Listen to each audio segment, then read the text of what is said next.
Assalamu Walaikum. Hello everyone. Welcome back to my another video.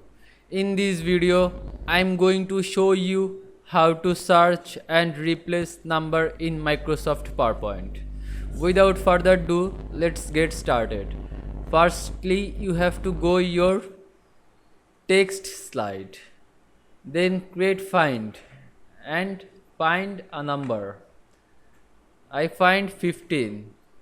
Then click find next. Now I am replacing number 21 to 8.